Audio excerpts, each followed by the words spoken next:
Hello, नमस्कार दोस्तों। तो मैं हूँ doctor CB Yadav, assistant professor Rajasthan university. और मैंने एक सीरीज शुरू की थी कि मैं आपकी आंसर राइटिंग को थोड़ा इम्प्रूव करने में मदद कर सकूं। इसलिए जो प्रीवियस ईयर्स स्पेशली 2023 RAS का मुख्य परीक्षा का जो प्रश्न पत्र है उसके क्वेश्चंस को सोल्व करवाते हुए जो टॉप 100 रैंक के स्टूडेंट है उनकी 5-6 स्टूडेंट्स की जो आंसर्स है उनका हम विश्लेषण करें और उसके माध्यम से आप अपने जो फ्यूचर की जो RAS देंगे उसमें वो सारी गलतियां ना करें, या आंसर लिखने का एक बेहतरीन तरीका क्या हो सकता है, तो उसका एक प्रयास मेरे द्वारा हो रहा है। मैं कहूँगा पता नहीं कितना ईमानदार है, ये तो आप ही देखेंगे, और कितना आपको फायदेमंद है ये भी आप ही देखेंगे।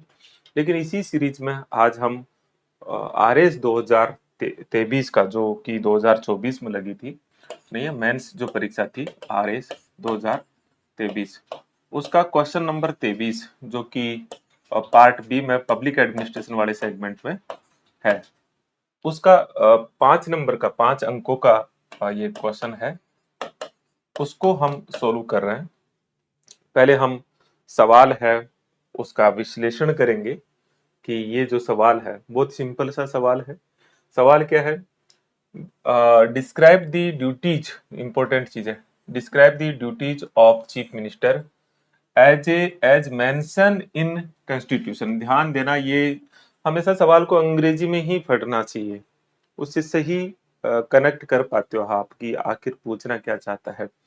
तो जो मुख्यमंत्री है उसकी जो ऐसी ऐसी कर्तव्य, ऐसी ड्यूटीज जो संविधान में मेंशन है, ध्यान देना, जो ड्यूटीज के तौर पर संविधान में मेंशन है, नहीं है, ऑफ इंडिया, इनको आपको डिस्क्राइब करना है। एंड आल्सो, और साथ में underline the most important duty, मतलब उनमें से वो सबसे महत्वपूर्ण ड्यूटी कौन सी है, which make him head of the government, जो कि उसे सरकार का मुखिया बना देती है।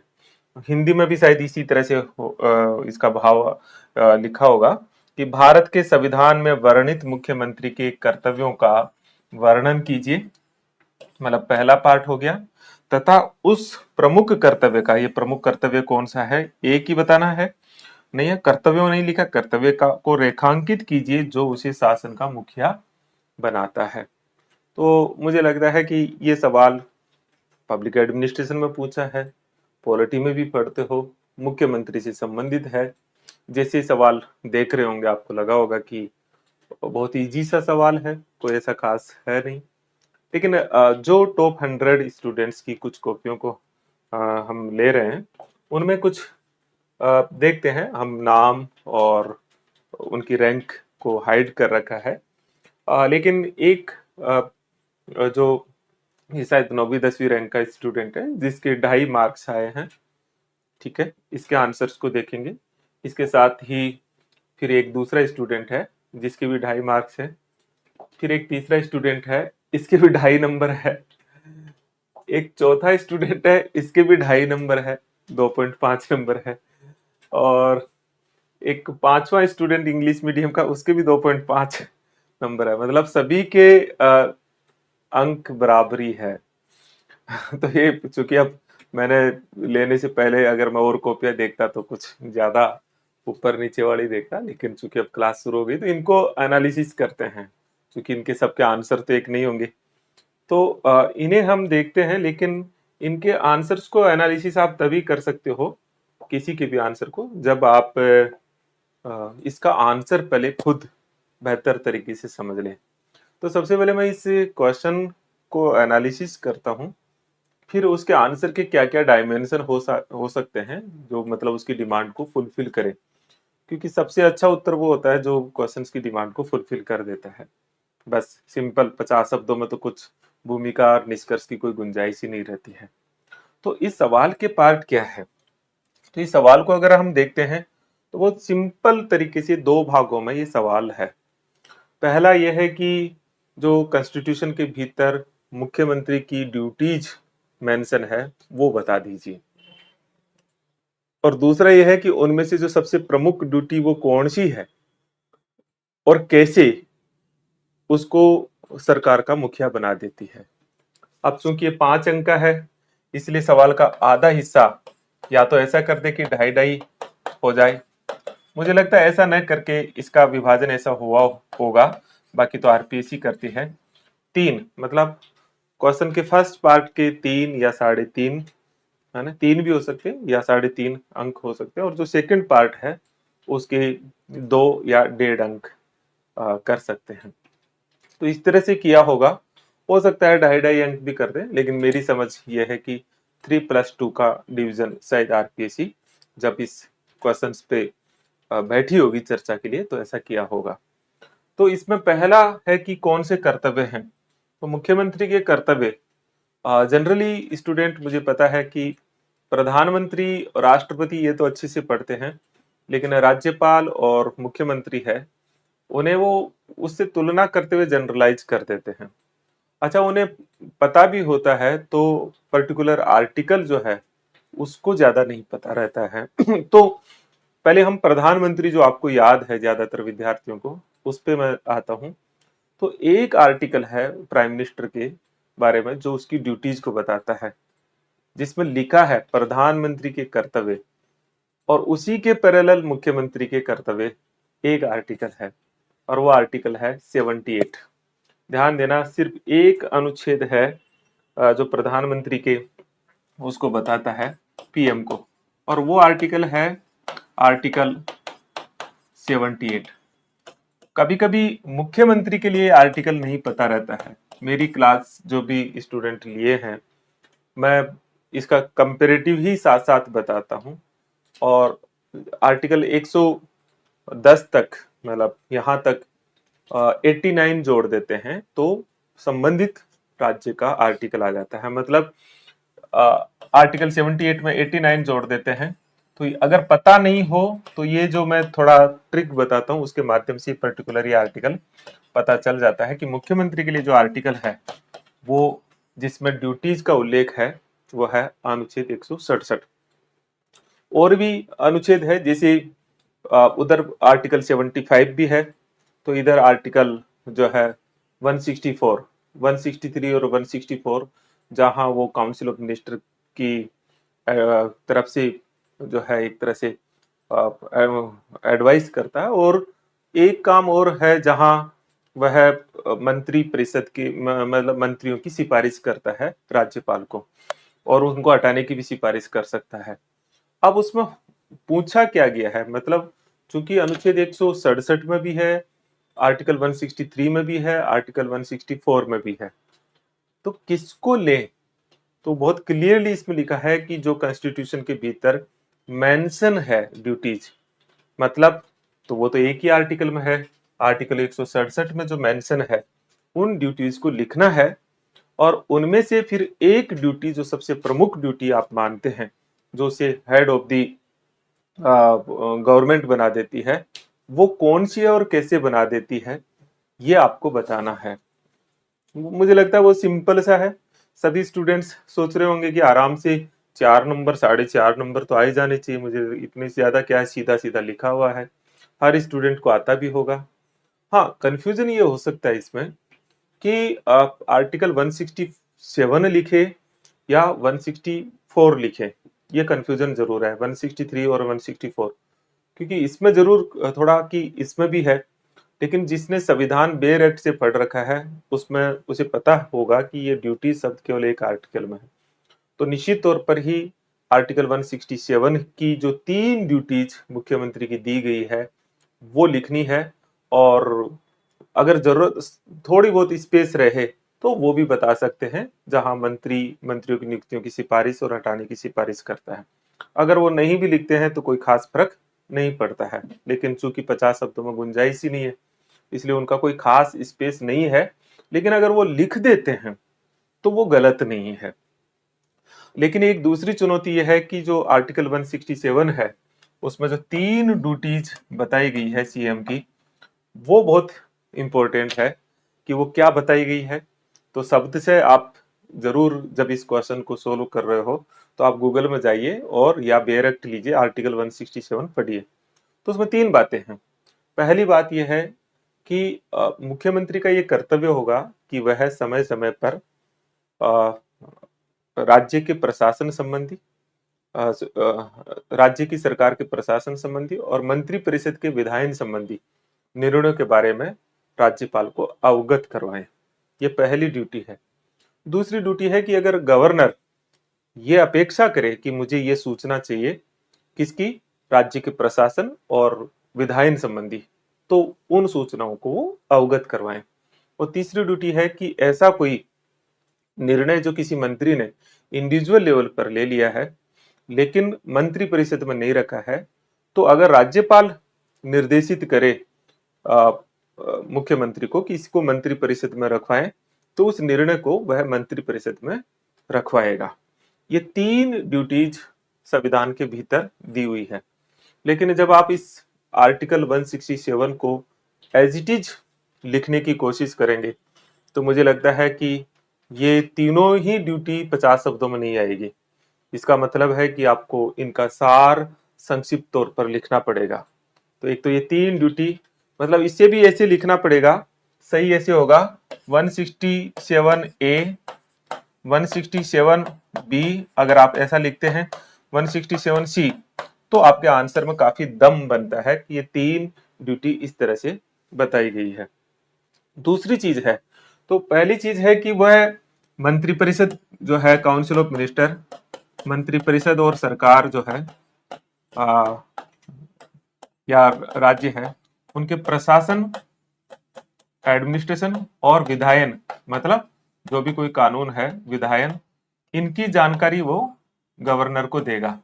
दूसरी में ये सेम चीज है, लेकिन यहाँ गवर्नर मांगता है, मतलब वो मांग करता है तो वो उपलब्ध करवाता है। और तीसरी चीज, किसी इंडिविजुअल मिनिस्टर के डिसीजन, जो किसी मंत्री ने, अगर किसी इंडिविजुअल मिनिस्टर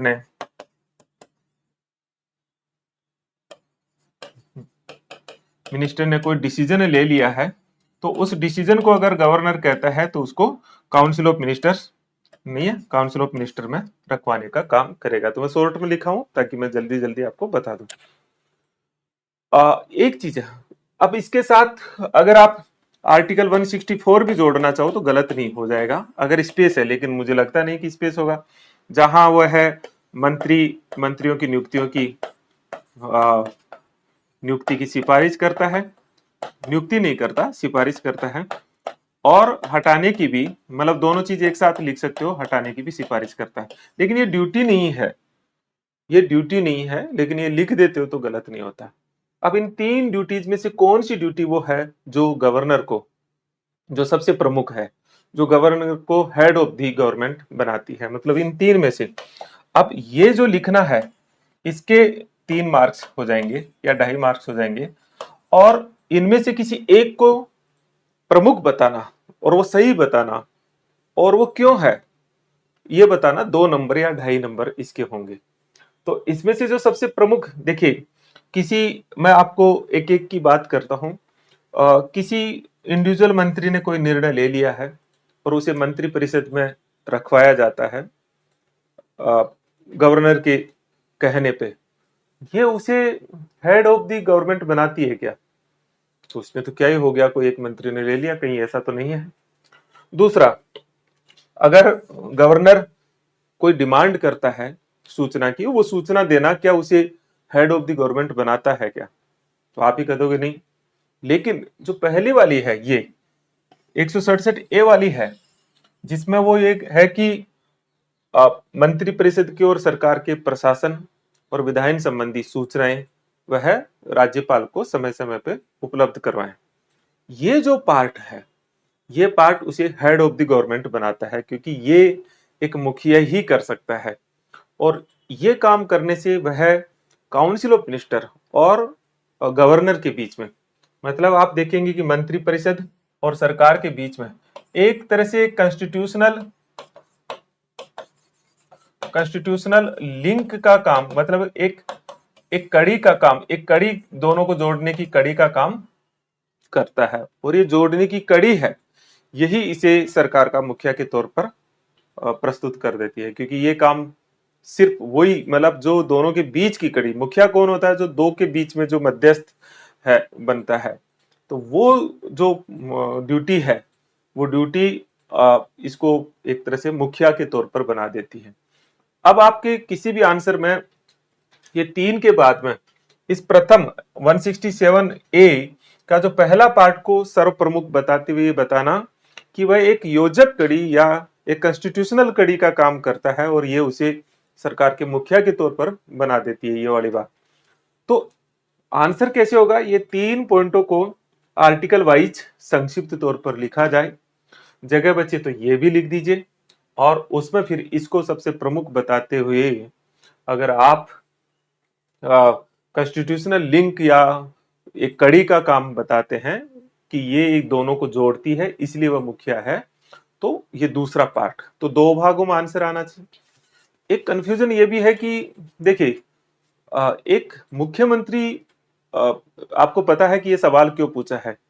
क्योंकि हमारे यहाँ council of minister collectively responsibility पे काम करती है, और जो सीएम है वो फर्स्ट अमंग इक्वल, मतलब वो समानों में प्रथम है।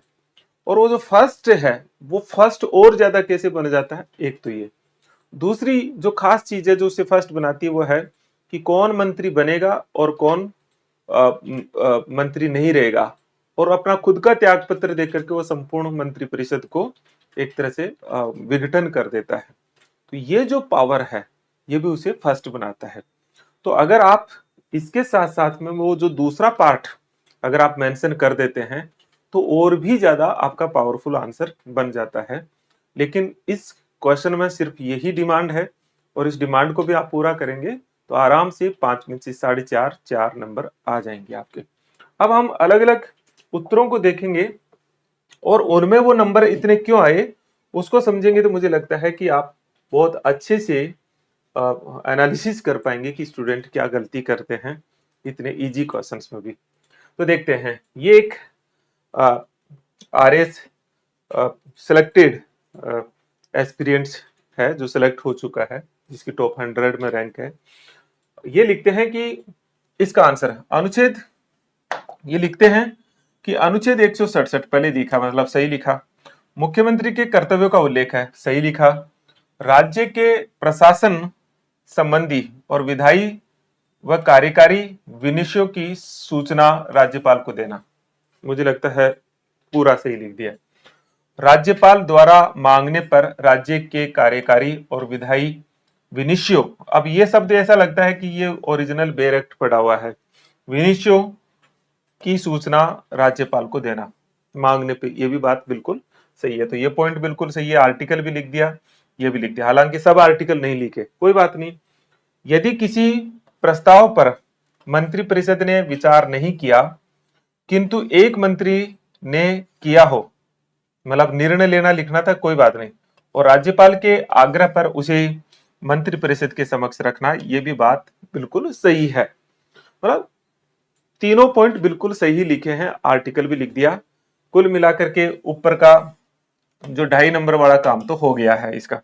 अब नीचे जो चीज है, अब आप सोचेंगे कि फिर तो नंबर ज्यादा आने चाहिए थे। नीचे जो चीज है कि राज्यपाल, अब आप देखिए, राज्यपाल जो है, राज्यपाल मंत्रिपरिषद की सलाह से कार्य करता है, जिसका प्रमुख मुख्यमंत्री यह होता है। यह प्रावधान उसे संविधान का, उसे संविधान उसे सर्वोच्चता प्रदान करता है। अब आपने क्या नहीं लिखा कि इन तीनों कर्तव्यों में से कौन सा प्रमुख कर्तव्य है और कैसे बनाते हैं, आप अलग ही चीज लिख दिए। तो ये बात इससे कनेक्ट ही नहीं हो रही है, मतलब सवाल का दूसरा हिस्सा बिल्कुल नहीं लिखा, और इसीलिए उन्हें 2.5 नंबर दिए, क्योंकि आधा हिस्सा लिखा। अगर इसे आधे हिस्से को मैं 3 नंबर मान रहा हूं तो कई शब्दों में प्रॉब्लम भी है थोड़ी थोड़ी, लेकिन फिर भी उदारता रखते हुए जितना लिखा उतना पूरा नंबर दे दिया, आधा नंबर भी नहीं काटा है, मतलब जो है वो दे दिया। अगर पूरा लिखते तो इसे 3 खंडों में पूरे आर्टिकल वाइज, लेकिन पूरा दिया है नंबर, अच्छा है, 2.5 नंबर है। इससे ज्यादा दूसरा पार्ट लिखा ही नहीं है, तो 3 में से 2.5 या 2.5 में से 2.5 दे दिए। दूसरे पार्ट में तो 0 ही होना था, क्योंकि आपने बिल्कुल गलत लिखा है। ओके, दूसरा क्वेश्चन को चेक करते हैं। ये दूसरा प्रश्न है, ये दूसरे स्टूडेंट का। अनुच्छेद 167 मुख्यमंत्री के राज्यपाल के प्रति कर्तव्य, ठीक है ना। मुख्यमंत्री द्वारा, है ना, मुख्यमंत्री द्वारा कार्यपालिका के कार्यों का विवरण देना एवं सूचना उपलब्ध करवाना। अब ये थोड़ा आधा है, विधायी जो बात है वो यहां नहीं आई, उसमें दो शब्द है, एक प्रशासन और एक विधायी, ठीक है, लेकिन ये भाव आ गया है। दूसरा, राज्यपाल द्वारा विधानमंडल के कार्यों की सूचना मांगने पर उपलब्ध करवाना। अब देखो यहां विधानमंडल लिख दिया, तो प्रशासन और विधायी दोनों, और वो भी काउंसिल ऑफ मिनिस्टर के, तो थोड़ा मतलब मूल को नहीं पकड़ पाए लेकिन भाव फिर भी पकड़ा दिया। तीसरा, दूसरा हो गया, है ना। और तीसरा यहां लिखते हैं, मंत्रिपरिषद में मंत्री द्वारा लिए गए निर्णयों पर विचार करना। अब ये बात थोड़ी स्पष्ट नहीं की भाई किस पे, है ना, किस पे, तो ये मतलब पॉइंट तीनों आ गए लेकिन क्लियर नहीं है। अन्य, अन्य लिख रहे हैं, राज्यपाल को अध्यादेश, नियुक्ति, विधानसभा भंग की सिफारिश, राज्य के मंत्रिपरिषद में नियंत्रण, राज्य का केंद्र में प्रतिनिधित्व, ये और सारी चीजें लिखी है। हालांकि उनका कोई खास यहाँ जरूरत नहीं थी, लेकिन ऐसा भी नहीं है कि इरेलेवेंट है। कोशिश की है कि हो सकता है कि मैं ये भी लिख दूं, है ना।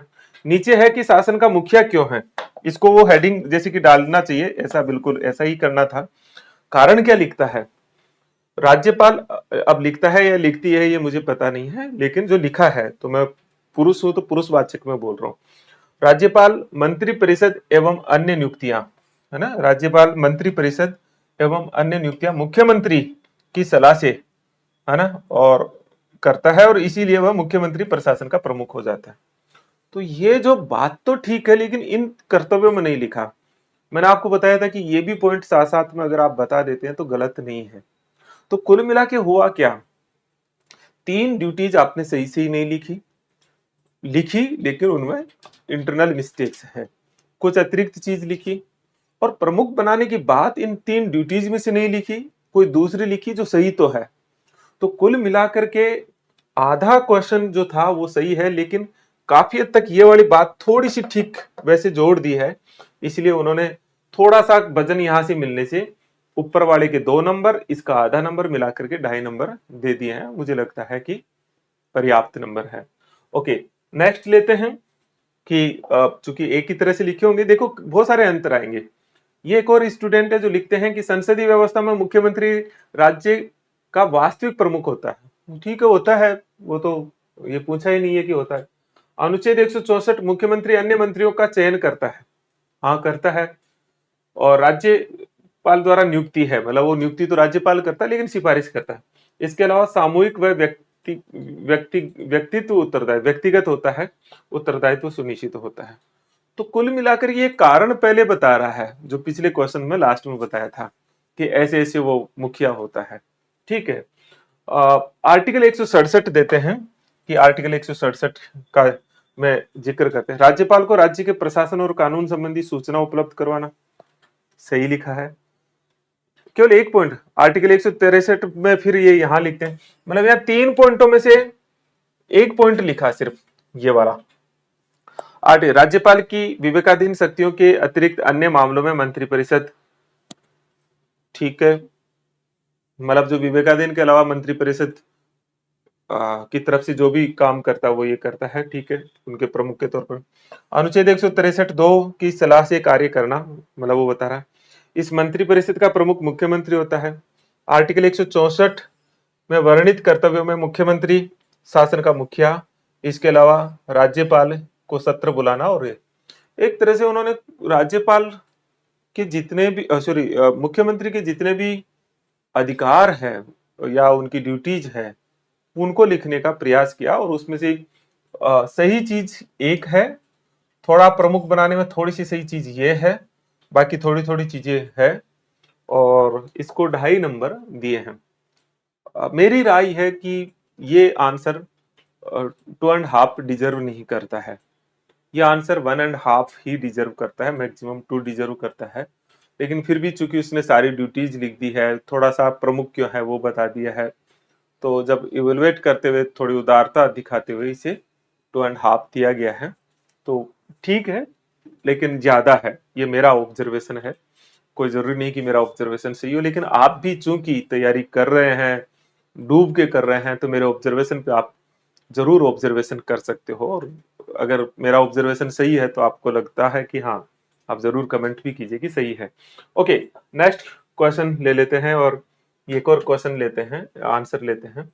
मुख्यमंत्री के कर्तव्य। मुख्यमंत्री को शासन का मुखिया बनाने वाला कर्तव्य अनुच्छेद 163 लिखता है। राज्यपाल को सलाह देने हेतु मंत्री परिषद होगी, जिसका मुखिया मुख्यमंत्री होगा। इस प्रकार वह राज्यपाल को राज्य के प्रशासन की समस्त शक्तियां प्रयोग करने में सलाह और सहायता प्रदान करता है। मतलब वो मुखिया क्यों है, वो बात थोड़ा सा अन्य तरीके से कह रहा है। ये कर्तव्य अनुच्छेद 167 लिखता है ये, क्योंकि अभी तक तो उत्तर आया ही नहीं, यहां से आंसर आता है। आर्टिकल 167, राज्यपाल द्वारा मांगी गई जानकारी उसे उपलब्ध करवाना। मतलब 2 पॉइंट को पहले 1 नंबर पर ले लेता है। शासन व विधान विषय प्रस्तावनाओं से उसे अवगत करवाना। ये लाइन काफी अच्छा लिखा है, दूसरा वाला। और तीसरा, विचार न किया, जिस विषय पर मंत्री ने विचार कर लिया पर मंत्री परिषद ने विचार न किया, उसे मंत्री परिषद के समक्ष रखना। मतलब इस स्टूडेंट की समझ में गहराई है, मतलब आंसर में गहराई, कम शब्दों में सही बात को रख रहा है। तो तीनों पॉइंटों को रखा है। राज्य के प्रशासन हेतु राज्यपाल की सहायता करना, इसका कोई मतलब नहीं है। तो ये चूंकि ये 3 बातें, ये केवल इतना चीज लिखा है, आप सोचिए इतनी स्पेस में, इतनी जगह में ये 2.5 अंक ले आएगा, बाकी जगह का कोई खास मतलब नहीं है। तो काफी अच्छा, मतलब स्पेस की कमी नहीं है। अगर आपके शब्दों में वजन हो तो इससे ये जरूर सीख सकते हो। तो इतना ही आएगा, 2.5 नंबर ही आएंगे, इससे ज्यादा मुझे लगता नहीं है। हाँ, थोड़ा और उदारता दिखाए, लेकिन कहाँ दिखाएंगे, क्योंकि कारण तो बताया नहीं। 3 भी दे सकते हैं, लेकिन इतना ही है। मैं थोड़ा सा इसकी शब्दों से की गहराई से प्रभावित होकर हो सकता है कि 2.5 की बजाय 3 नंबर दे देता। ओके, तो ये एक और आंसर लेते हैं, अंग्रेजी इंग्लिश मीडियम में है। तो आर्टिकल 1 ये क्लियरली नहीं है, 178, तो ये गलत लिख दिया यहाँ, आर्टिकल गलत है ना। तो ये आर्टिकल 167 क्लियरली नहीं है कहना, क्योंकि उन्होंने 78 की जगह 1 से, क्योंकि प्रधानमंत्री का 78 है, जैसे मैंने आपको बताया था, तो ऐसा नहीं है। मेंशन ड्यूटीज, तो ये गलत है। सीएम एज फॉलोइंग, मतलब ये duties to furnish any such information regarding legislature or uh, administrative matter to the governor of state। सही है बात। दूसरा है to furnish any such information which a governor may call। सही बात, पूरा मतलब बिल्कुल, ये भी बात सही है, ये भी बात सही है, लेकिन ये बात गलत है। To present council of minister any such proposal on direction of president, नहीं ये गलत है, डायरेक्शन ऑफ गवर्नर है ना, चूंकि वो आर्टिकल 78 ही याद रह रहा है, तो प्रेसिडेंट लिख रहे हैं, governor. Which have been considered of a minister but not council of minister. मतलब बिल्कुल सही बात है, सब थोड़ा सा प्रधानमंत्री और मुख्यमंत्री में कंफ्यूज हो रहा है, ऐसा मुझे महसूस हो रहा है, क्योंकि यहाँ पे 78 नीचे जो लिखा है यहाँ के बाद में कि जो ये duties is most important duty कौन सी है, which make him head of governor, ये कौन सी बनाती है, अदर प्रोविजन, मतलब दूसरे आर्टिकल 174, ये तो बिल्कुल ही 164 है। काउंसिल ऑफ मिनिस्टर नहीं है, हेड ऑफ द, मतलब वही वो सारी जो 164 में है, मतलब इसका कोई सीधा संबंध नहीं है। लेकिन थोड़ी सी ये बात लिखी है, तीनों पॉइंट लिखे हैं, गलत लिखा है, लेकिन तीनों पॉइंट मोटे तौर पर आ गए हैं। थोड़ा सा कोशिश की है, आर्टिकल की नंबर्स गलत है, लेकिन फिर भी इसे 2.5 नंबर दिए, क्योंकि एक तो लैंग्वेज सही लिखी है तीनों पॉइंटों की। तो 3 में से 2.5 नंबर मिल गए, 2.5 मार्क्स मिल गए, तो ठीक है, इतना ही, इससे ज्यादा तो डिजर्व करता ही नहीं है। हाँ, थोड़ा सा कमी, आधा नंबर कमी डिजर्व करता होगा। तो इस तरह से मैंने 6 क्वेश्चंस अलग अलग विश्लेषण करके बताए कि देखिए, एक सिंपल क्वेश्चन का जो स्टूडेंट्स ने आंसर लिखा है, उसमें भी कितनी मिस्टेक्स है। मैं सिर्फ और सिर्फ आपको इस आज की इस क्वेश्चन के आंसर के विश्लेषण से जो हमें थोड़ी सीख मिलती है वो ये मिलती है कि हम एक स्टूडेंट के तौर पर आपकी मुख्य चिंता ये होती है कि सिलेबस पूरा हो, अच्छा मैटर पढ़े और उस मैटर से क्वेश्चन आना चाहिए, तो आपका सिलेक्शन हो जाएगा। इस क्वेश्चन को जब हमने आंसर को सोल्व कर रहे हैं तो ये भ्रम दूर हो जाना चाहिए, क्योंकि सिर्फ अच्छा मैटर, क्योंकि ये मैटर लगभग सभी नोट्स में होना चाहिए, सब में, सब बुक्स में भी होगा, इसका मतलब प्रॉब्लम मैटर नहीं है। तो प्रॉब्लम क्या है यहाँ कि स्टूडेंट्स क्यों इसमें ज्यादा बेहतर ये होता है कि वो और बहुत सारे मैटर के बजाय उसे इसी मैटर को थोड़ा गहराई से और रुक के पढ़ता, तो निश्चित तौर पर उसका स्कोर बढ़ता। मतलब अगर 2.5 नंबर 2.5 की जगह अगर वो 4 नंबर लाता है तो उसकी रैंक में कितना इजाफा होता है। ऐसे हर बूंद बूंद करके ही घड़ा भरता है। तो ज्यादा जरूरी है कि आप स्पान बढ़ाएं, मतलब इतना कि मेरा पूरा तैयारी हुई कि नहीं हुई, कोर्स हुआ कि नहीं हुआ, इससे ज्यादा इसके साथ साथ ये भी जरूरी है कि आप जो कर रहे हो उसमें डेप्थ है या नहीं है, उसकी प्रॉपर समझ बन रही है या नहीं बन रही है, दौड़ के पढ़ रहे हो या रुक के पढ़ रहे हो। अगर थोड़ा रुक के पढ़ते या रुक के भी नहीं पढ़ते और इस क्वेश्चन को पढ़ते समय थोड़ा सोच लेते, तो मुझे लगता है कि इसका आंसर सही आ जाता, क्योंकि क्वेश्चन बिल्कुल साफ है कि ड्यूटी कौन सी है और उनमें से सबसे प्रमुख ड्यूटी कौन सी है। अब इस बात को कनेक्ट नहीं कर पाए कि इनमें से किसी एक ड्यूटी का नाम लिख दें। अगर किसी भी ड्यूटी का नाम लिख देते और क्यों है, तो मुझे लगता है किसी भी स्टूडेंट के इसमें 4 साढ़े 4 नंबर आराम से आ सकते थे। तो इससे हमें थोड़ा सबक मिलता है, हम सबको, आपको भी सीखना चाहिए कि पढ़ते समय गहराई हो और क्वेश्चन को समझना बहुत जरूरी है कि क्वेश्चंस की डिमांड क्या है और जो पूछा गया उसी के क्रम में लिखना है। डायरेक्ट की लैंग्वेज पे थोड़ी कमांड हो और आर्टिकल अगर प्रॉपर लिखें, क्योंकि गलत लिखने का काफी नेगेटिव प्रभाव पड़ता है। तो विशेषकर राज्य प्रशासन में पर्टिकुलर आर्टिकल वाइज बात आपको याद करना चाहिए। और अगर आप मेरे पुरानी बुक को भी आप पढ़ के देखोगे तो आपको लगेगा कि मैंने वहां इसको मेंशन किया है बहुत इसी तरह से, आर्टिकल वाइज, और फिर उसे मेंशन किया है। हालांकि मैं जब देख रहा था थोड़ा अलग तरह से किया, लेकिन इस तरह से इसको किया है कि ये बात इसको प्रमुख बनाती है। तो आप सब इससे एक जरूर अ, आपकी समझ को बढ़ाते हुए अपने पढ़ने के तरीके में जरूर थोड़ा बदलाव लाएंगे। मेरी बुक पे आप लगातार, मुझे पता है, नीचे कमेंट करेंगे। प्रूफ रीडिंग चल रही है, बहुत अच्छी पुस्तक है। नोट्स सीबी कैंपस ऐप पे वही जो बुक के हैं बहुत अच्छे फॉर्मेट में मैंने अपलोड कर दिए हैं, और आप उन नोट्स को पढ़िए। और उसमें मैंने अब की बार एक चार्ट बनाया है जिसमें कीवर्ड्स है, क्वेश्चन आंसर डाले हैं बाइलिंगुअल, हिंदी और इंग्लिश मीडियम दोनों में है। हिंदी मीडियम की बुक लगभग एंडिंग पार्ट पे, मतलब दूसरी प्रूफ रीडिंग उसकी हो रही है और एक फिर तीसरी प्रूफ रीडिंग होगी, क्योंकि मैं टेक्स्ट बुक के तौर पर निकालता हूँ, आपको सबको पता है, तो उसमें थोड़ा ध्यान रखना पड़ता है। इसलिए विद इन 1 मंथ लगभग बुक्स आ जाएगी, लेकिन सारा मैटर चूंकि मैंने डाल चुका हूँ, इसलिए आप बुक्स बुक्स की बात न करते हुए सीबी कैंपस ऐप पे जाके उस पर अभी मैटर डाउनलोड कर सकते हैं। बहुत ही मिनिमम, मतलब एक चाय की, 2-3 चाय की कीमत पे, जो कि इसका बेसिक खर्चा है, उस पर मैंने नोट्स रखे हैं। क्लासेज प्रॉपर लगभग सारी अपलोड कर दी है पब्लिक एडमिनिस्ट्रेशन की। इंडियन पॉलिटी का जो है बहुत कुछ क्लासेज अपलोड कर रहा हूँ मैं। डायनेमिक्स ऑफ पॉलिटिक्स पे काम चल रहा है। एथिक्स पे काम अब शुरू होगा जब आप प्रीलिम्स की तरफ लग जाएंगे। लेकिन जो स्टूडेंट्स प्रीलिम्स चूंकि अब नजदीक आती जा रही है, वैसे वैसे थोड़ा प्रीलिम्स की तरफ भी फोकस बढ़ाएंगे, और उसमें कॉन्स्टिट्यूशन एक महत्वपूर्ण पार्ट है जो आप प्री प्रीलिम्स और मेंस दोनों के बीच में, दोनों में काम करता है। तो इसको तो कम से कम डीपली आप तैयारी कीजिए। चलिए, आपने बहुत अच्छे से सुना, और फिर भी मुझसे अगर कोई बात करनी है तो मेरे मोबाइल नंबर 9887898181, इस पे आप टेक्स्ट मैसेज कीजिएगा, मैं आपको टाइम बता दूंगा, हम बात भी कर लेंगे। Thank you very much.